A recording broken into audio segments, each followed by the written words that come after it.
Hey, poker people. Thank you very much for tuning in to another day of hand reading. It is day 63 of 66 days in a row. After today, we only have 3 left.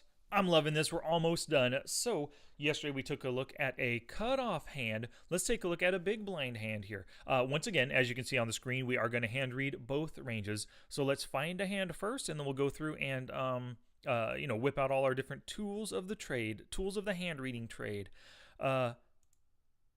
Call, check call, check call, check call. What an interesting, super passive line.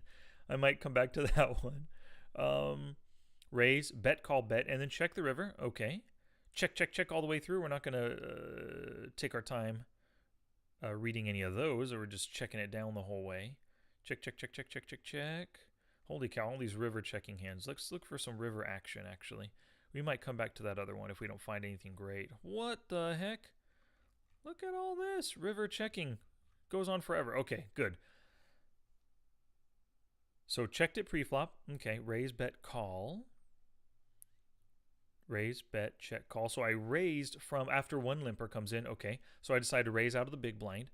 That might be an interesting one to look at. Check, bet. Well, 2 limpers, I don't want to see that. It might go multi-way to the river. Although bet, bet, call, most likely we're heads up. But let's take a look at this one. So first off, we've got to bring out all the tools of the trade here. 878-66414. Of course, this is Split Suit's hand reading templates right here to help us keep track of our ranging street by street. And of course, we've got to have Flopzilla, right? And because we're doing the dual hand reading, we got the hold EQ with the windows already tied to this one. As you can see, pocket 6s versus 898 offsuit is 6 is a 53% favorite, or 52.5% favorite. So, in the big blind right here, let's see what happens. Let's bring this hand up. Okay. Oh, nice. So we're going to end up seeing, we're going to be in position on the flop. That's lovely. So we raise it versus a loose passive player right here, and he does just call. So for our range, we can definitely look at a 2-betting range for us. And because he's so loose passive, I'm probably doing this with a pretty wide range right here, building the pot with most likely pretty darn decent hands. I'm not often raising that. I could raise the King 10. Queen Jack offsuit, occasionally I'll raise, so I'm going to keep it in for now. Of course, every pocket pair, I am often not raising these. I'm just checking behind. The 7-5, the 6-4, yeah. I'm often checking that behind. I'll often check that behind. 9-7, I'll check behind quite often. King 8's a check behind, check behind, check behind. 10-8. Queen 9's a check behind. Jack 9's a check behind. Because I've already got money in the pot. I'm guaranteed to see the flop in position. King 9 I'll often raise though. Queen 10 I'll raise. 7-6 occasionally just check behind and occasionally raise. But 6-5 is most of the time checking behind. So yep, this is my raising over a small blind limper out of the big blind range here.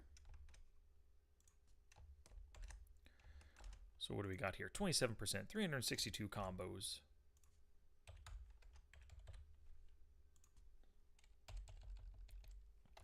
Loose passive SB open limps to us. We raise to 3 BBs.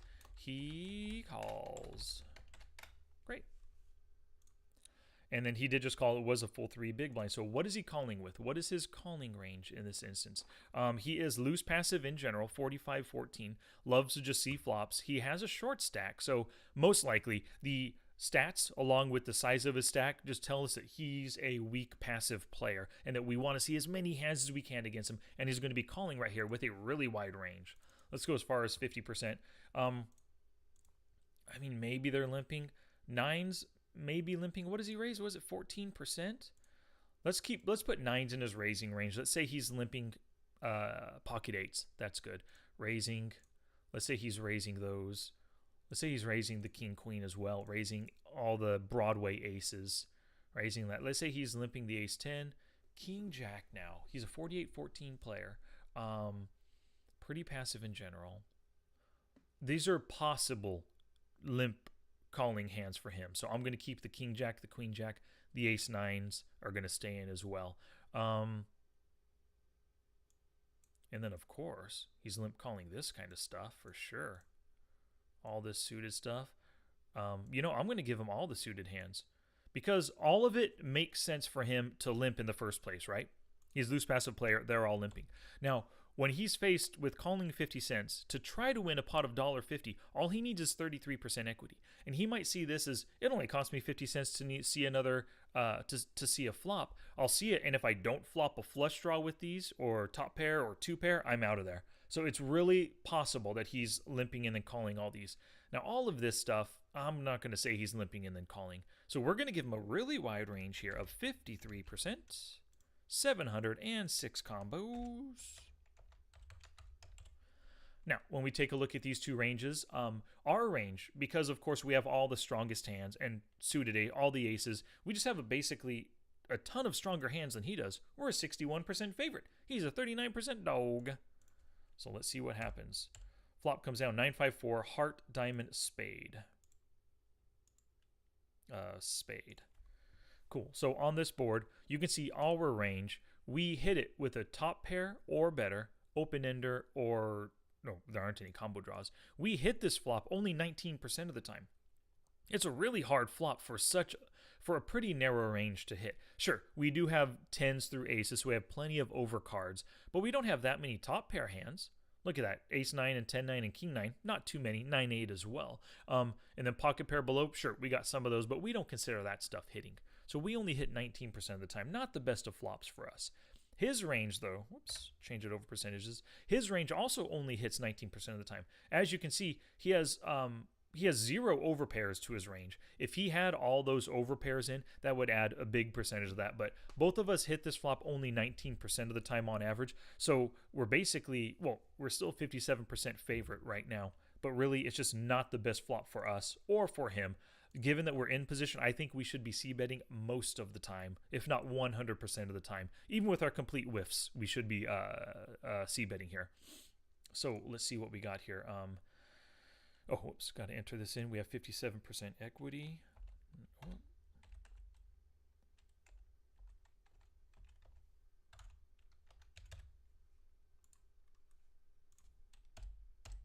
Good, 75 cents, exactly half pot. I'm probably doing that with just about all of my range. I really think I am, because I think this is a great flop to be bluffing at. Or value betting as well. I'm doing this with sets. I'm doing this with open-enders, the 7-6, which I have right there. I'm doing it with 2-card backdoor draws. A lot of my 2-card backdoor draws, you can see they're overcards. And then like the 7-6, the 8-7, the 9-8 is a pair. You know, plus the back door. But seriously, I should be betting 100% of the time right here. C-betting at least 100%. 338 combos, 100%.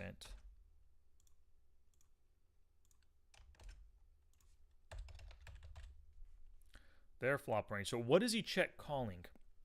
Now, I mean, yeah, this will limit some of his range right now. He shouldn't be calling 100% of the time.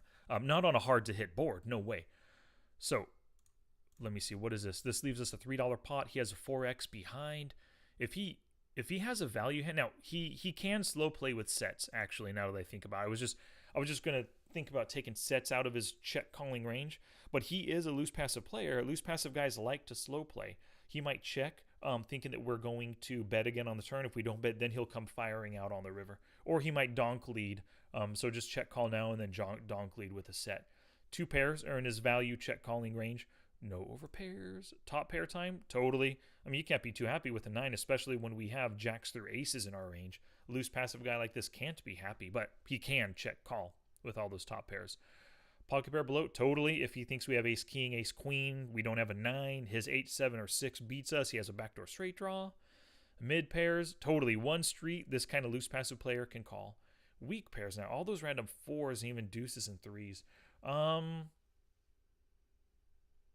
You can see he folds 55% of the time, 6 out of 11. So he's slightly flop honest. So I'm not going to say he's calling with weak pairs, ace highs. He will call with the open-enders. He will call with the gutters.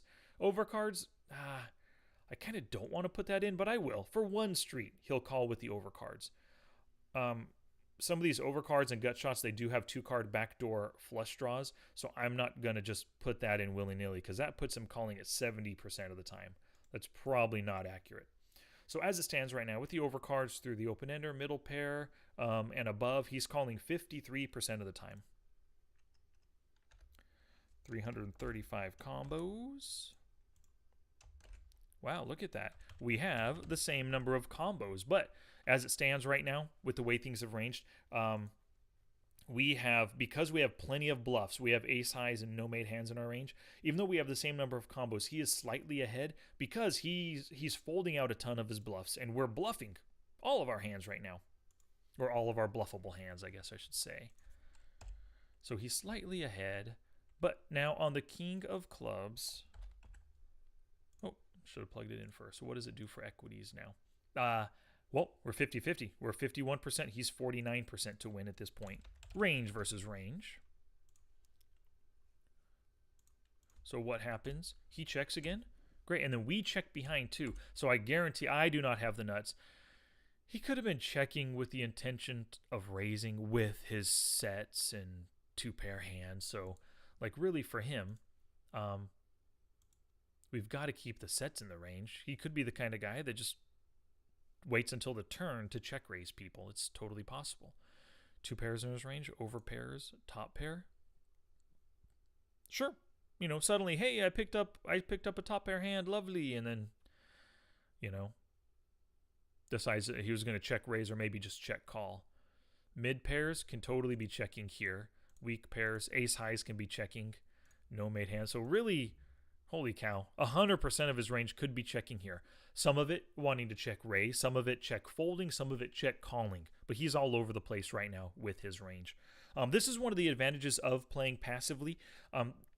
Like when you play aggressive, you have fold equity on your side. You're building the pot for value. So that's a good thing. When you're just calling, you aren't exactly building the pot for value. The pot's getting bigger and you're committing money to it. Sure. So you could get more money in the future because the pot's bigger.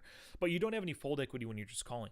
Well, one of the great things about calling, especially when we think about, hey, he's super loose passive. He can be calling with anything here, just slow playing. That keeps his range really wide. He has all of his strongest hands and all of his weakest hands in his range still. So it makes it really tough to really narrow him down. As you can see, he's still at 321 combos here.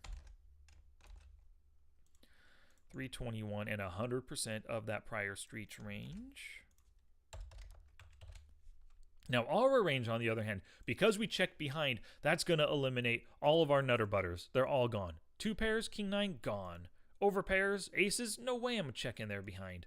What good does that do? No, the king didn't complete any draws, didn't even add to somebody's backdoor flush draw. Now they have a flush draw. Didn't do anything. I shouldn't be scared of that. I should be betting with my aces, so I do not have aces.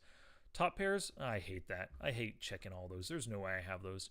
Checking behind the pocket pair below, I don't even like that. Why would I suddenly be scared of a king thinking that he could? I mean, how many top pairs does he have, really?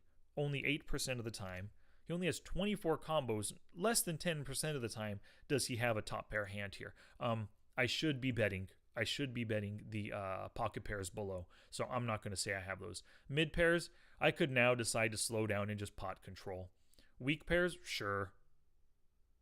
Ace highs, no made hands, and gut shots. Yep, all these draws. Even the open ender, I don't have to double barrel.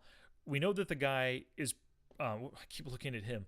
We know that the guy is pretty loose passive in general. I shouldn't be doing a double barrel bluff here. I really shouldn't. I should only be double barreling all these stronger hands. So all of these, I'm totally down with checking behind because, you know, you shouldn't bluff the unbluffable. This guy's unbluffable. I shouldn't be bluffing. So I still have 73% of my prior streets range. 232 combos. So you could see by my checking behind what it did is it narrowed me down much more than we've been able to narrow him down, and it took away all the best stuff out of my range. He still has the nuts possible at this time. River brings us 10 of hearts. Whoop, wrong. On the 10 of hearts now, you can see that it doesn't complete. Oh, I guess the queen jack had a gut shot. a turned gut shot that hit, but it really doesn't complete many draws at all. So on the 10 of hearts, our equity is only 38%. Things are looking pretty ugly for us, but we do have position. And hopefully, if he doesn't bet, we could just check behind, you know. Oh, are you kidding? Oh my god, okay. What a crazy hand. Crazy is not the right word. What a super passively played hand. I have a weak range. He has a weak range right here. I mean, if he's going for value, this is the wrong way to go about it. He should have bet at least half pot with a straight, with a 2-pair, with a set, just to get some money out of me. And if I fold, so be it. I fold and I don't get to see his hand. So he doesn't give me any information by making a bigger bet. The only thing he could do, make a bigger bet and then fold if I decide to raise finally. Yeah, but I don't like the size of that bet. And the fact I called just tells me that I don't have a straight. I don't even have 2-pair. I have mid pair or a weak pair. I don't think I even have an ace high hand. I have this stuff right here. Mid pairs are those weak 9s right there. Actually, I don't even have a weak pair. I have mid pair. I have a 10. I can't even give myself a king in any way right now. And what is he making the tiny bet for? He doesn't have a straight, doesn't have a set. 2-pair. I mean, I guess he could have suddenly turned a really weak 2-pair. So let's take away the strongest 2 pairs. King 10 and King 9 we're going to remove from his tiny betting range. One big blind betting range. 10-9, 10-5. I guess those could make one tiny bet. King 5, I don't even like that. He shouldn't. He should be betting more for value. He missed value on the turn, so he should be betting more now for value on the river. And he suddenly lucked into a 2-pair hand. 2-pair. 9-5, 9-4. He doesn't have these because he should have raised earlier, bigger with those. No, actually he can. Because of the way the board fell and he was hoping to check raise the turn with a 9-5 and a 9-4 and a 5-4. It's possible that he could those. Now that could have those. Now that the board came the way it is, maybe he's scared we have a straight, we have a better 2-pair, so he won't be betting big with all these hands. It's possible. Overpair doesn't have any. Top pair.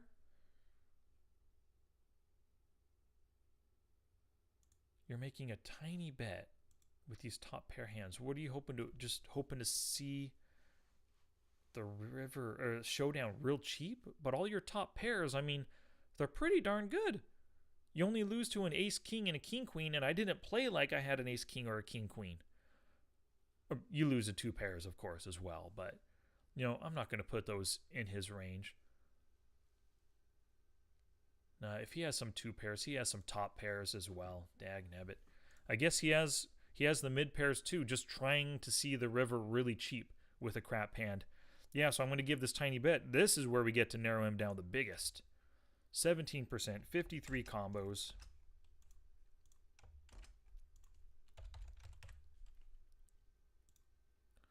In our range, 18%. 8 combos. Holy cow, this is terrible. I just have such a weak range right here. If he should be betting a full half pot or $2 with his value and his bluffs because he's getting me to fold most of the time. And if I happen to have a hand worth calling, I'll give him $1.50 or $2 right now. Like, really, he should. All right, let's see what we got. Oh, wrong. Ace 9 offsuit, Ace 5 offsuit. So for him, Ace 9 offsuit, we started him off, but it was a top pair hand.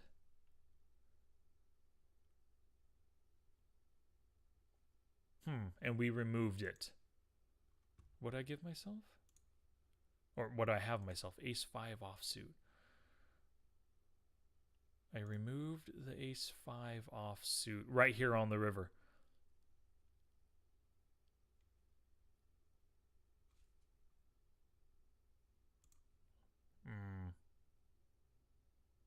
That was a mind flub on my part. That should have been kept in because it makes sense. He made a tiny bet. I'm totally just calling that tiny bet, hoping that he has just an ace high hand himself. I should have been calling. I should have had that in. That was my fault. I screwed up by not having that filtered right there. Yep.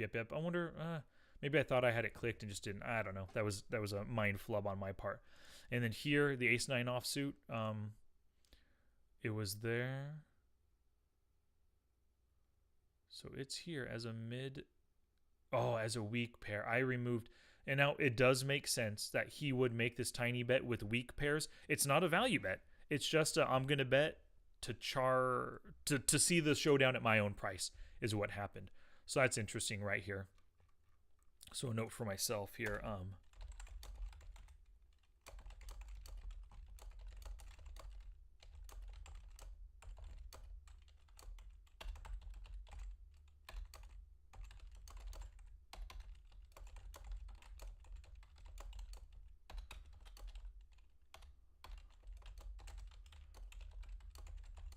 So if you can't read it, I said tiny bets can be made with very weak hands just as blocking bets to see the next street or showdown at a cheap price they set.